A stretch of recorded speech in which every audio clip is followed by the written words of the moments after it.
The BMW N54 engine isn't just another turbocharged straight six, it's the engine that turned ordinary drivers into tuners, blew up forums, and made enthusiasts fall in love and hate with the same machine.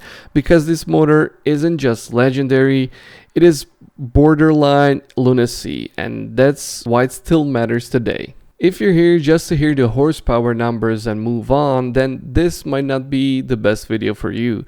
But if you want to understand why the N54 earned the nickname German 2JZ, what BMW got so right and so terribly wrong, then stick around. We're unpacking every angle: history, tech, issues, tuning, and what owning one actually feels like in 2025. Let's go back to 2006. The world was still buzzing about the E46 M3, and BMW was quietly working on something different. Not a high revving, naturally aspirated screamer, but a turbocharged monster for the masses. The N54 debuted in the E9335i, BMW's first twin-turbo gasoline engine. Why did it matter? Because BMW said 300 horsepower, but everyone knew that was a lie. Dyno tests proved it made closer to 320 plus horsepower at the crank, and with that, the tuning community ears perked up. So what's under the hood? A 3-liter inline-6, twin Mitsubishi TD03 turbos, direct injection, forged crankshaft and connecting rods, aluminum block with cast iron liners. It was like BMW accidentally overbuilt a performance engine and then put it in their mid-range sedans and coupes. In a world of cost cutting, the N54 was weirdly robust until it wasn't. This is where the things go crazy. The N54 became the gateway drug for tuning. People started slapping on the JB4 piggybacks, intakes, upgraded downpipes, and suddenly you had 400 horsepower from a $50,000 used 335i, which is insane. And then came the single turbo conversions, upgraded fuel systems, built motors. Suddenly you had a cars beating Hellcats in drag races while still rocking BMW badges. The engine's architecture was perfect for power, but as any owner will tell you, power always has a price. Now comes the dark side of the N54, the part no one brags about on forums.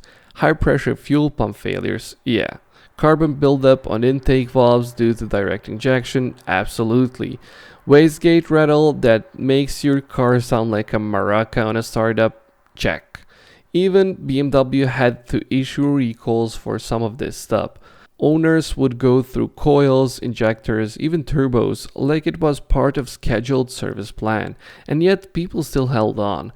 Well, why? Because the highs were so high, they made the lows tolerable.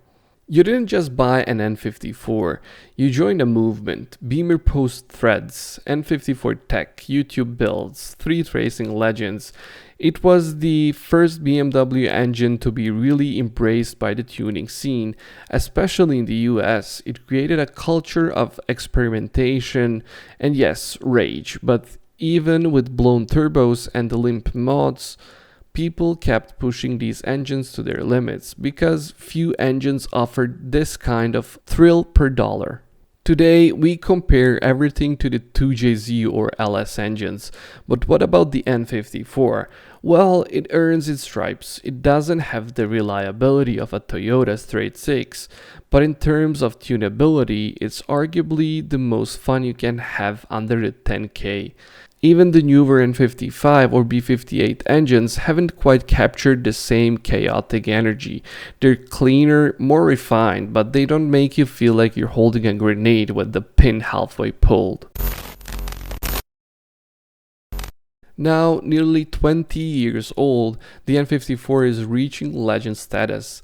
Prices are creeping up, well-maintained models are getting harder to find, but the modding scene is still alive. Hybrid turbos, port injection kits, ethanol tunes, it's evolved. In many ways, the N54 wasn't just ahead of its time, it was the last of its kind, raw, dangerous, and ridiculously rewarding. So, should you buy one? If you're looking for a safe, reliable commuter, then run. But if you want an engine with personality, potential, and a fan base that will cheer you on when your turbo blows at 130 miles per hour, this might just be your soulmate. If you've owned an N54, you know the roller coaster ride. Share your wildest moments in the comments, and if you're just now discovering this monster, hit that like button, subscribe for more car deep dives, and welcome to the madness.